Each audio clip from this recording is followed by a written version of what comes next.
Por favor, abra a sua Bíblia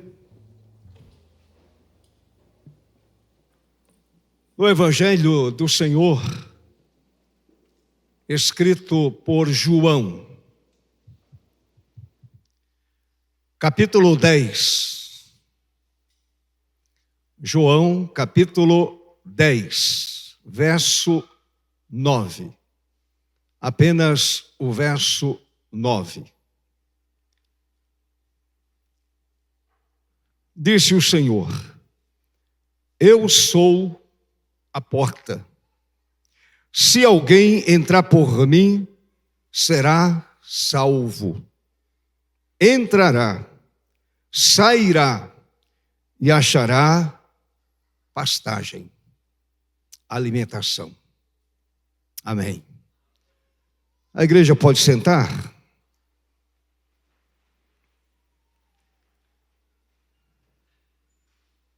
Curve a sua cabeça mais uma vez e oremos ao Senhor.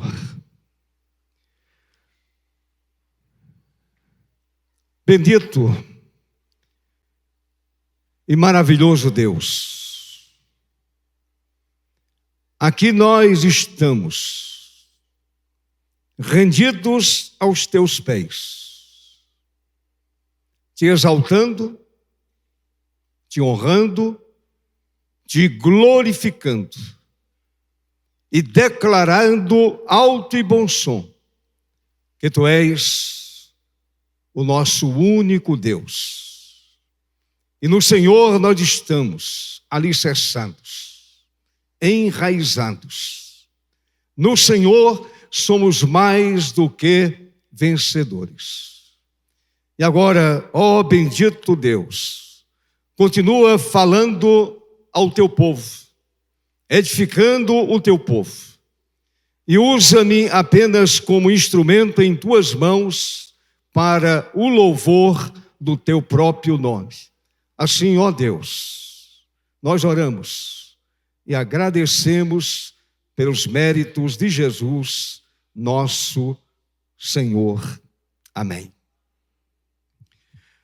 Meus irmãos, o Senhor e Salvador Jesus Cristo,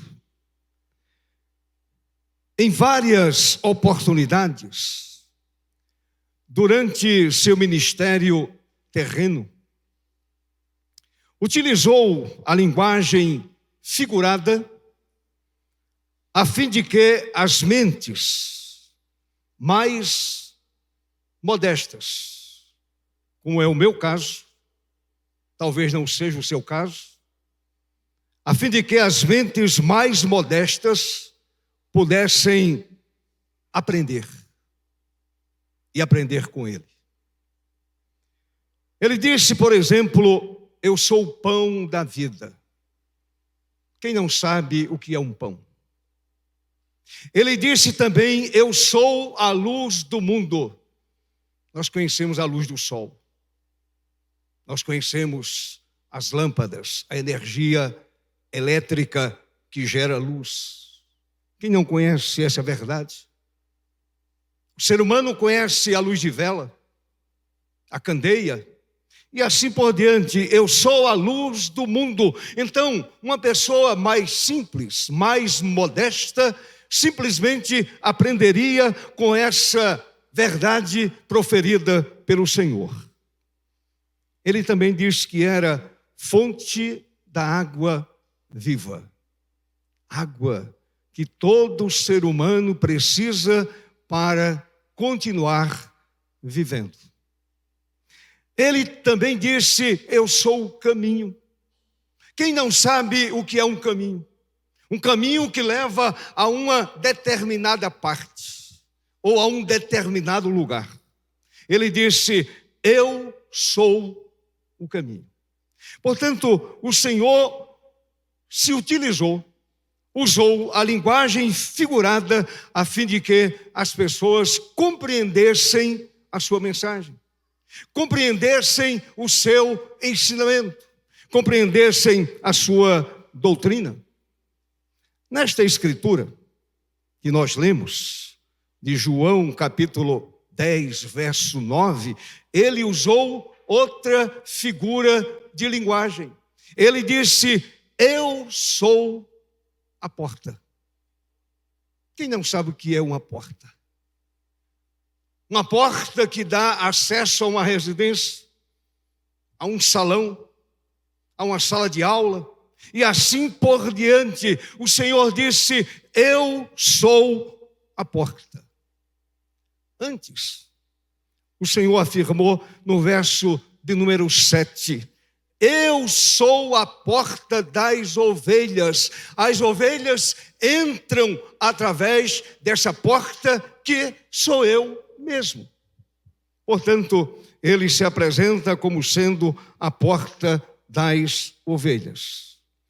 Então, meus amados, o nosso Redentor, o nosso amigo, o nosso Salvador, aquele que se interessa por nós, aquele que olha para nós com um olhar de benevolência, de graça, de misericórdia, de bondade, ele utilizou objetos comuns para ensinar ao sábio, ao entendido, mas também para ensinar a pessoa mais simples.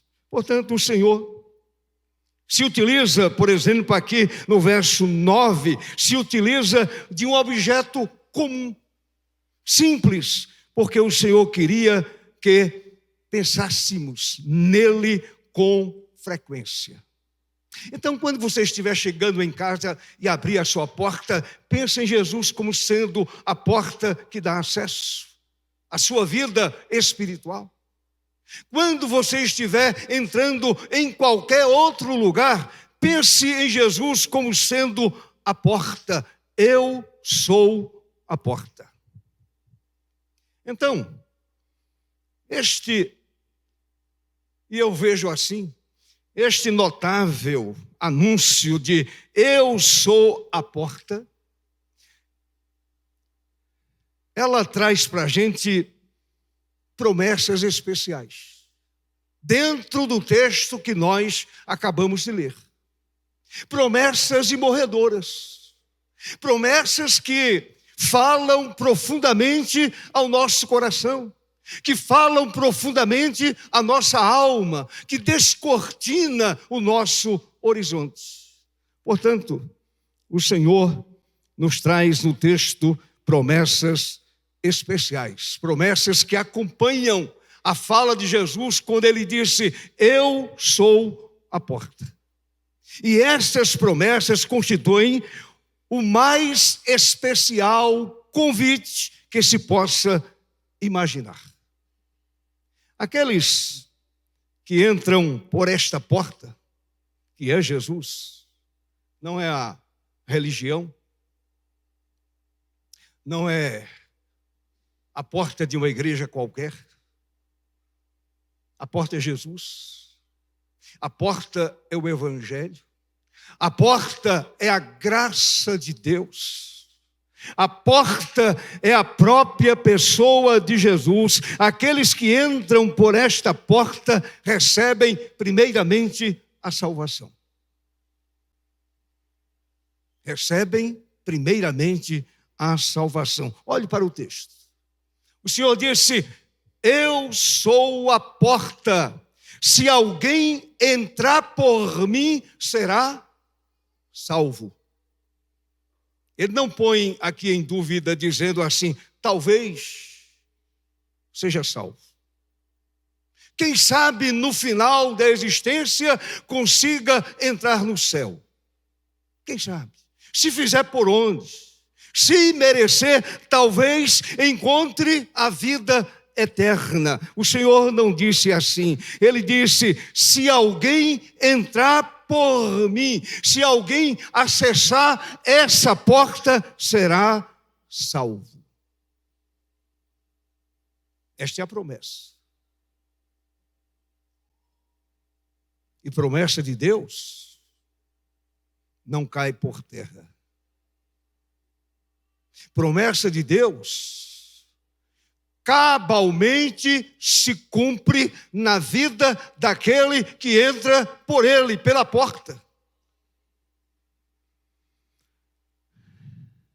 Salvação se alcança, meus irmãos, entrando-se por essa porta.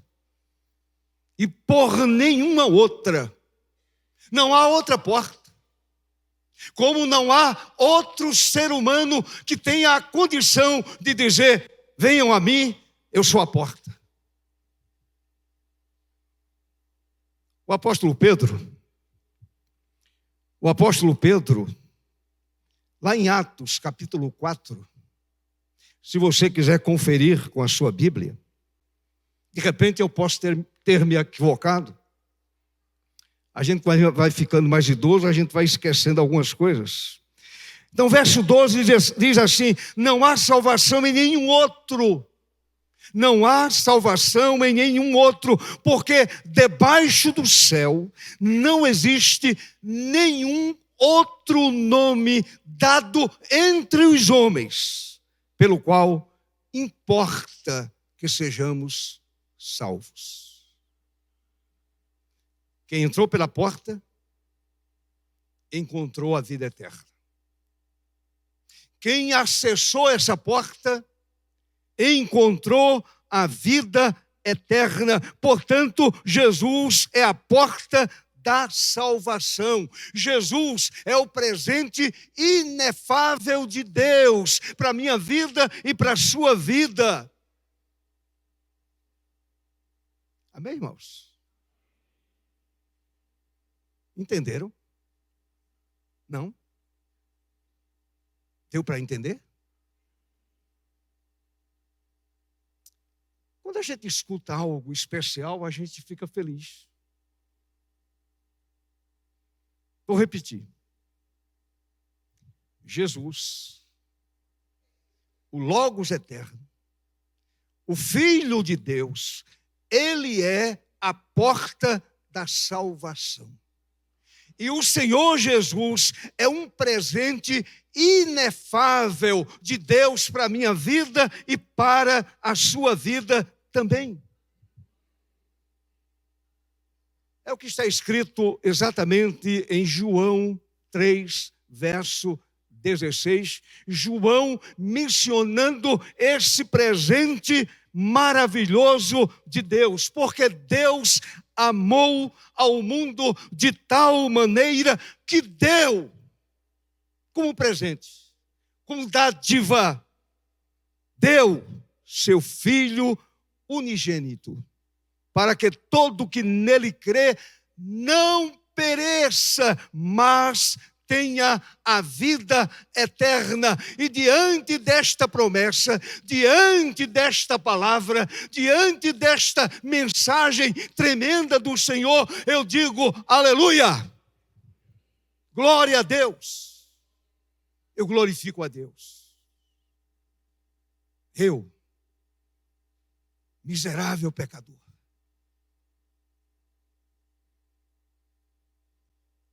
cujo destino final seria a perdição eterna. De maneira graciosa, o Senhor, através de Jesus, me alcançou e me fez mudar de rumo. Eu entrei pela porta. E agora o Senhor está dizendo, ou me disse naquela oportunidade, a partir de agora você é uma pessoa salva. Portanto, Jesus é a porta da salvação. Ele é a porta da salvação que nos leva ao Deus único e verdadeiro, que nos leva de volta àquele que nos criou, que nos fez a sua imagem e semelhança. Se você abrir a sua Bíblia na primeira carta de Pedro, capítulo 3, verso 18. Primeira carta de Pedro, capítulo 3, verso 18. Foi exatamente isso que escreveu Pedro. pois também Cristo padeceu uma única vez, sacrifício perfeito, não mais repetido, pelos pecados, o justo pelos injustos, para conduzir vocês a Deus. Portanto, Jesus que é a porta, Ele que nos deu a vida eterna, a salvação eterna, Ele nos conduz a Deus segundo a Escritura. Jesus é a porta da salvação. E como sendo a porta da salvação, Ele levou embora os nossos pecados. O meu pecado. O seu pecado. O seu terrível pecado. O meu terrível pecado. Isaías capítulo 53, verso 6. Que texto tremendo. Que escritura maravilhosa. Está escrito assim: todos nós, todos, sem nenhuma exceção, todos nós andávamos desgarrados como ovelhas, cada um se desviava pelo seu próprio caminho, mas o Senhor fez cair sobre ele, sobre Jesus, ele que é a porta de entrada para a vida eterna. O Senhor fez cair sobre ele a iniquidade de nós todos.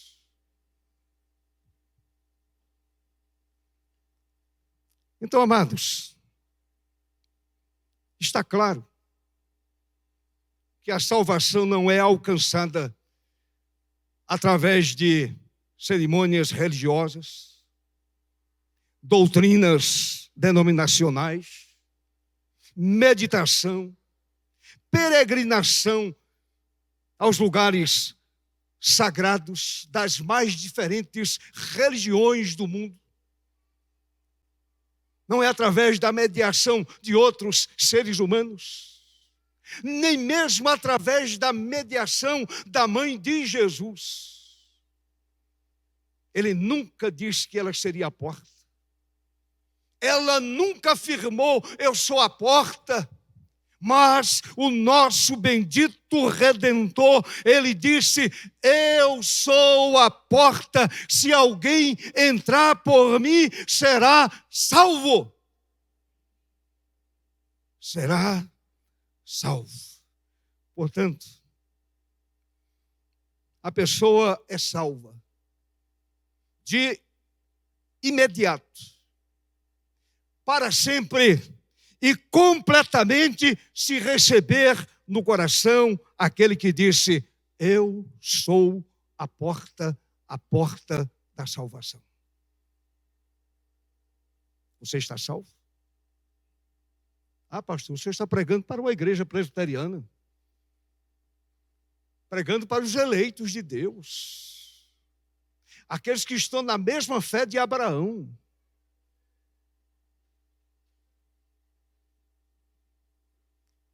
Será que de fato todos estão salvos? Será que verdadeiramente todos entraram pela porta? Pela porta do templo, muita gente entra. Semanalmente, dominicalmente, a porta está aberta. Todo mundo entra. Agora, para entrar no céu, é preciso entrar pela porta, e a porta é Jesus. Não é a porta da Igreja do Farol. Não é a porta da IPB. Não é a porta da Igreja Batista. Não é a porta da Igreja Pentecostal.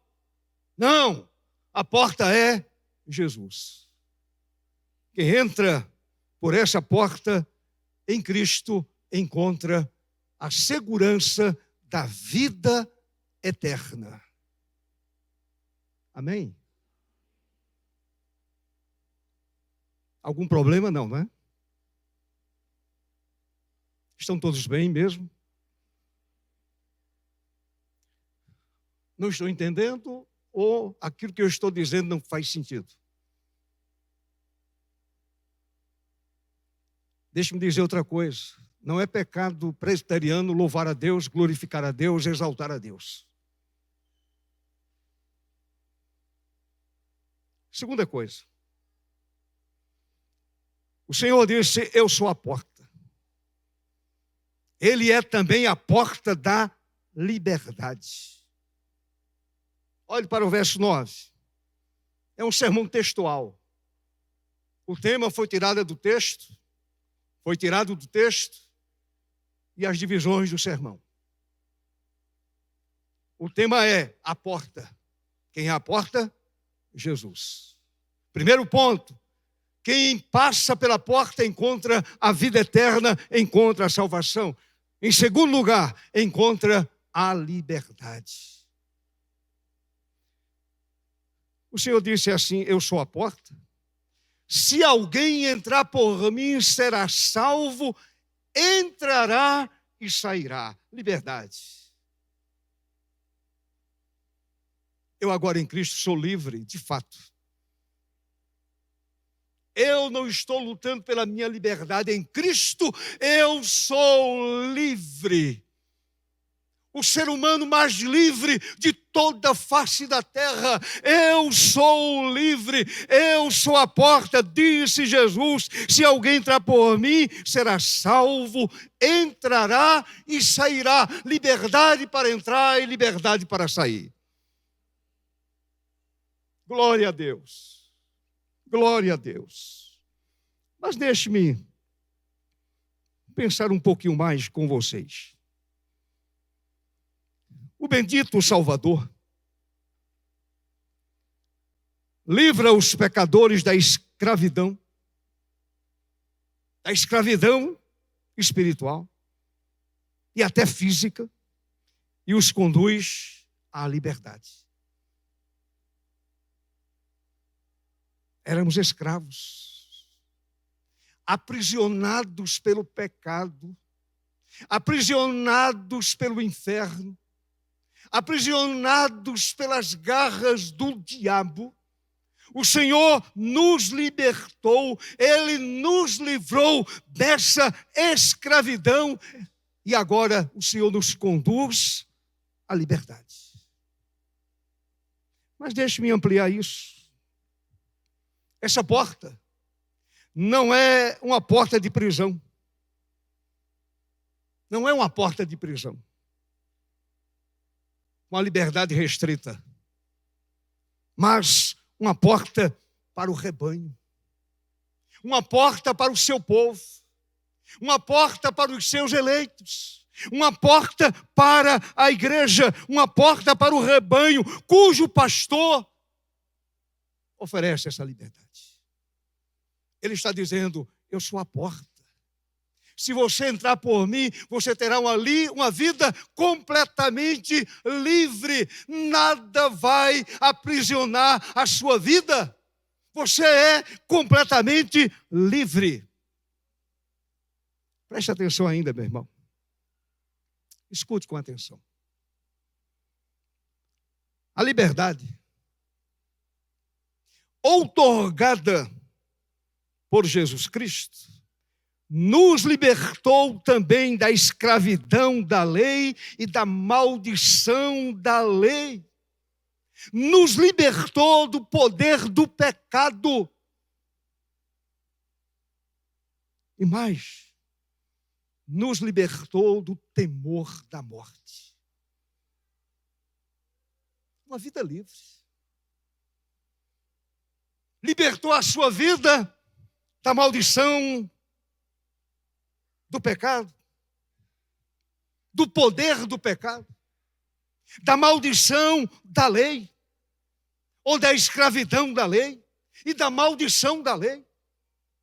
Ele nos libertou do poder do pecado. O pecado não tem mais domínio sobre a minha vida.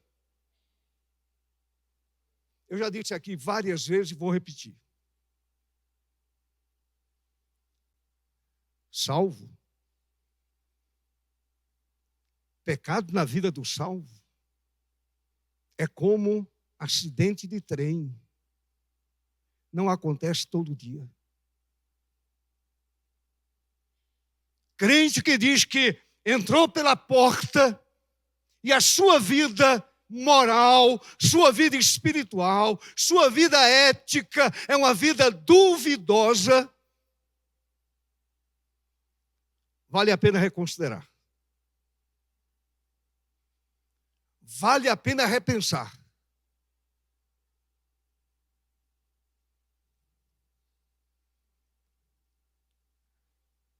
O Senhor nos libertou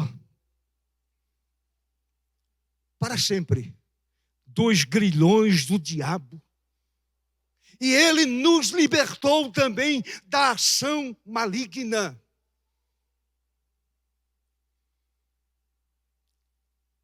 Lucas capítulo 4, verso 18. Palavras de Jesus. O Senhor disse assim: o Espírito do Senhor está sobre mim. É uma profecia de Isaías, capítulo 61, do verso 1 até o verso 3. O Senhor está dizendo: o Espírito do Senhor está sobre mim. A profecia de Isaías se cumprindo cabalmente na vida dele. O Espírito do Senhor está sobre mim, porque Ele me ungiu para evangelizar os pobres, tão desprezados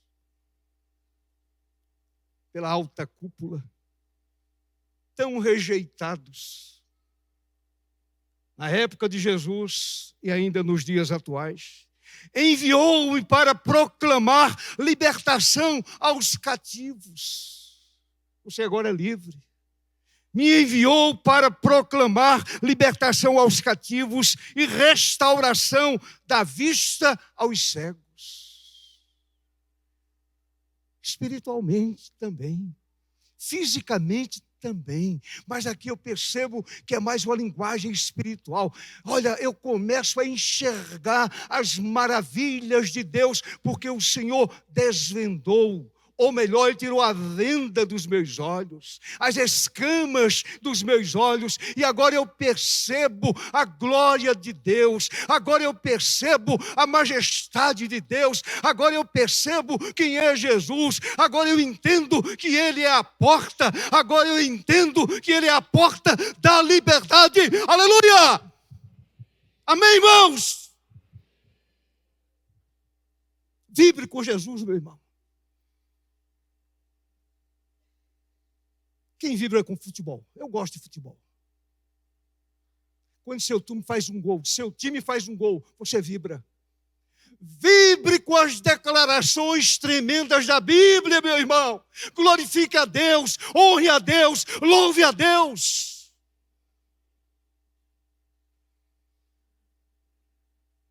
Para pôr liberdade os oprimidos. Eu era um oprimido do diabo, você era um oprimido do diabo, você era um oprimido do mundo, você era um oprimido do meu querido irmão, e o Senhor veio, resgatou a sua vida e deu a você plena liberdade. Plena liberdade. Querem outra tremenda declaração? Evangelho de João, verso 8. Ou melhor, capítulo 8, verso 32. O que está escrito lá? João 8, 32. Um texto bastante conhecido. E conhecerão ao quê? Quem é a verdade?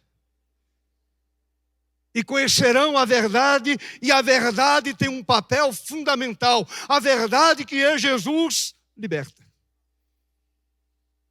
A verdade que é Jesus dá liberdade àquele que entra pela porta. E ainda o verso 36. Para completar o pensamento do verso 32. Está escrito assim: se pois o Filho os libertar, vocês continuam ainda presos, algemados, debaixo dos grilhões. É assim que está escrito? Não. Vocês serão o quê? Verdadeiramente livres. Meu irmão, você é livre, aleluia. Minha irmã, você é livre, glória a Deus. Igreja do Senhor, a igreja de Jesus é livre para sempre. O Filho de Deus, Ele é infinitamente poderoso para libertar a vida humana do opressivo cativeiro do pecado. Cativeiro do pecado. Eu vou declinar alguns cativeiros.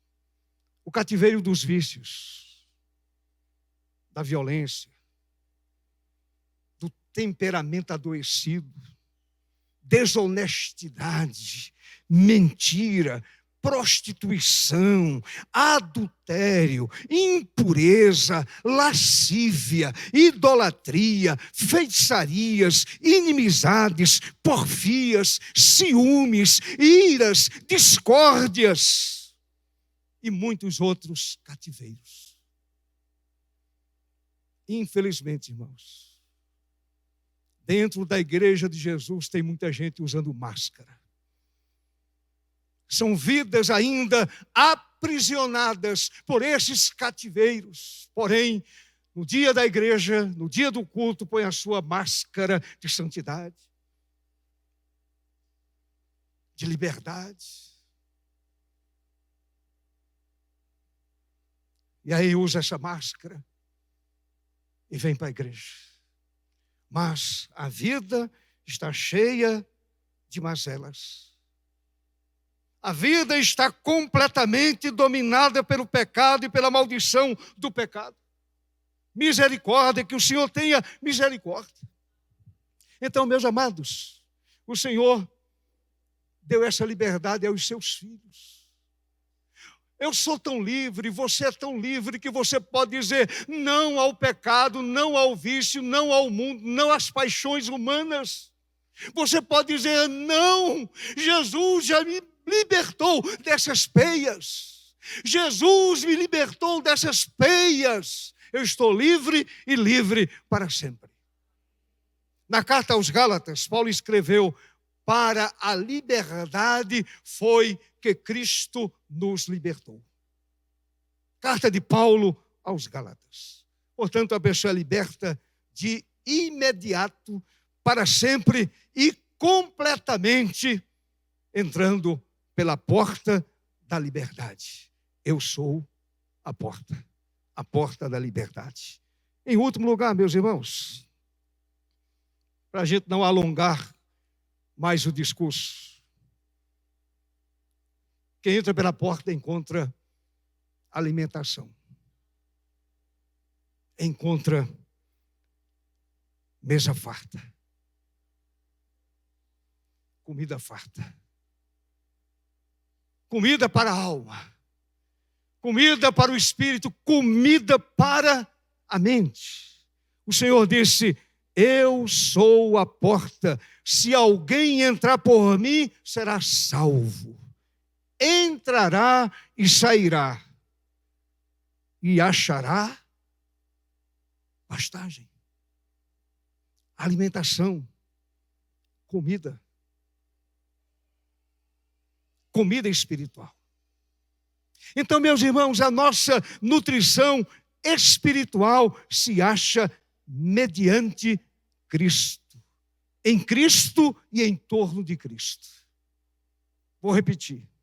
A nossa nutrição espiritual se acha mediante Cristo, em Cristo e em torno de Cristo Jesus. Nada além dele. Nada fora dele. Isso, meus amados, envolve riquezas espirituais que ficam muito além do poder de nossa imaginação. Muito além.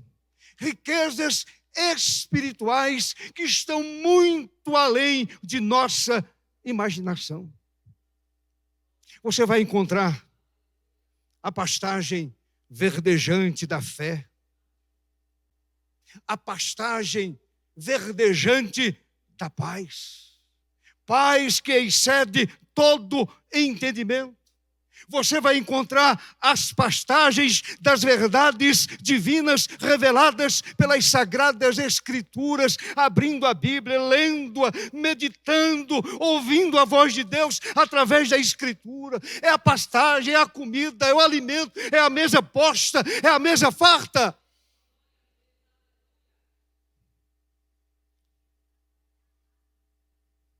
Você vai encontrar ainda a alimentação da devoção, do serviço prestado ao Mestre, e na comunhão verdadeira, e na adoração ao Deus Pai, Deus Filho e Deus Espírito Santo. A Trindade augusta que supre a nossa alma sempre. Supre a nossa alma sempre. Tinha razão Davi ao escrever. A gente lê tanto, a gente conhece decorado, mas eu pergunto, qual é o efeito prático na vida de uma pessoa que conhece o texto e não pratica? E não consegue enxergar a profundidade do texto, a riqueza do texto, que vai além do poder da imaginação. Está escrito no verso 1 até o verso 3, do Salmo 23. Salmo 23. O Senhor, o Deus Criador, o Pai de Jesus, aquele que nos deu o Consolador, aquele Consolador que procede do Pai e do Filho. O Senhor é o meu pastor. Aleluia. Nada me faltará. De nada eu tenho falta. O Senhor é o meu pastor, nada me faltará. Ele me faz repousar em pastos verdejantes, mesa posta, comida farta, a minha alma se alimenta e a minha alma se farta. Ele me faz repousar em pastos verdejantes, leva-me para junto das águas de descanso, refrigera-me a alma. Aleluia! Louvado seja o nome do Senhor Jesus para sempre, meus queridos irmãos. Então, conte com o cuidado pastoral de Jesus, meu irmão. Seu pastor humano falha. Quantas vezes eu já falhei com as pessoas, com a minha família, com a minha esposa, com os meus presbíteros, meus diáconos, a minha liderança. Quantas vezes eu falhei. Mas o meu Salvador, o sumo pastor, não falha com ninguém. Louvado seja o seu nome para sempre. Glorificado seja o nome do Senhor para sempre. Conte com o cuidado pastoral de Jesus. Saiba que Ele suprirá todas as suas demandas. Todas as suas demandas espirituais. Ele vai suprir. Meu irmão, deixe-me dar um conselho a você. Minha irmã, deixe-me dar um conselho a você. Não continue faminto. Não continue com fome. Não continue faminto. Alimente a sua alma com o pão que desceu do céu. Alimente a sua vida. Alimente o seu espírito. Alimente a sua mente com o pão que desceu do céu. João 6:35. O Senhor diz assim: eu sou o pão da vida. Quem vem a mim jamais terá fome. Quem vem a mim jamais terá fome. E quem crê em mim jamais terá sede. Pão que nunca termina. O pão da padaria, o pão de trigo termina. mas o pão espiritual jamais termina. Louvado seja o Senhor. Fonte que nunca para de jorrar. Ele disse: quem vem a mim ou quem crê em mim jamais terá sede. No verso 48 ele disse: eu sou o pão da vida. Eu sou o pão da vida. Ele disse ainda no verso 50: este é o pão que desce do céu, para que todo que dele comer não pereça. Então a porta é Jesus, o pão é Jesus, a vida é Jesus, a fonte é Jesus. Ele é tudo para a igreja, ele é tudo para o eleito do Pai, ele é tudo para aquele que recebeu o Salvador Jesus. Ele é tudo, ele é absolutamente tudo. Sua alma será alimentada de imediato, para sempre e completamente, se você ouvir o amoroso convite de Jesus. Mateus 11, um texto bem conhecido, 28 e 30, venham a mim. Venham a mim, todos vocês que estão cansados e sobrecarregados, e eu os aliviarei. Tome sobre vocês o meu jugo e aprendam de mim, porque sou manso e humilde de coração, e vocês acharão descanso para a sua alma, porque o meu jugo é suave e o meu fardo é leve. Eu sou a porta. A porta que dá acesso às pastagens verdejantes que alimentam suas ovelhas. Eu quero concluir, meus irmãos. A porta da salvação já se abriu para você. Então agora você se relaciona com Deus. Se você entrou pela porta, você recebeu a vida eterna. A porta se abriu e você recebeu verdadeira liberdade. Verdadeira liberdade. Você é livre. Você é completamente livre. A porta da liberdade está sempre aberta. Sempre aberta, de par em par. Completamente escancarada. Você é completamente livre e livre para sempre. Livre e livre para sempre. Em Cristo você é definitivamente livre.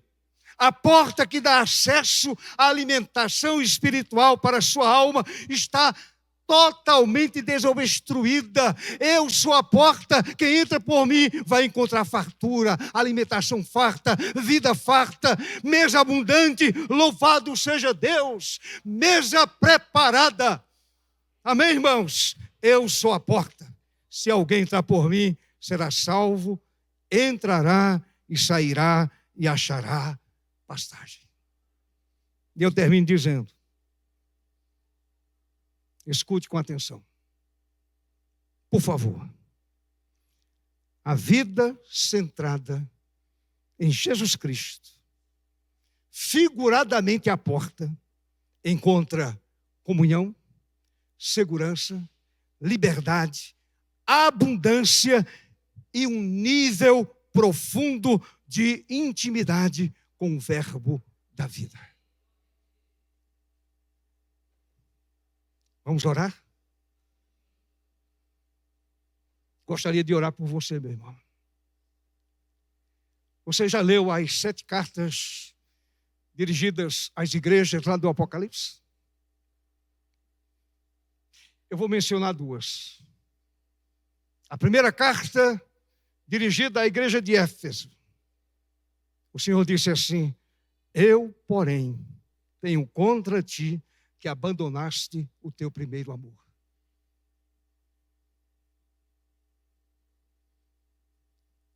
Quantas pessoas que já abandonaram o primeiro amor? Não sentem a alegria da salvação mais? Não sentem prazer na leitura da Escritura? Não sente prazer em se prostrar diante do Senhor Jesus em profunda oração? Não sente prazer em louvar a Deus? Não sente prazer no serviço de Deus? Pessoas que perderam a alegria do primeiro amor. Na última carta, dirigida à igreja de Laodiceia. O Senhor disse assim àquele povo: você não é quente, nem frio. Você é uma pessoa morna. E a mornidão me faz te vomitar da boca. Nem frio, nem quente. Vidas mornas, que já não vibram com o Senhor, já não vibram com a Escritura. Pessoas que perderam o contato com o eterno, a alegria da salvação, o prazer da vida eterna. Estão tão apegadas a este mundo, com as coisas desta vida, que já esqueceram o principal. Esqueceram o amor a Deus. Amar a Deus acima de todas as coisas. Eu tenho, porém, contra ti que abandonaste o primeiro amor. É o seu caso, meu irmão. É o seu problema, minha irmã. Mas nesta manhã tudo pode mudar. E a minha oração é que o fogo do Espírito comece a ferver a sua alma, a ferver a sua mente, a ferver o seu coração. Você sai daqui nesta manhã com a sua alma completamente renovada diante da presença de Deus. Fique em pé, por favor.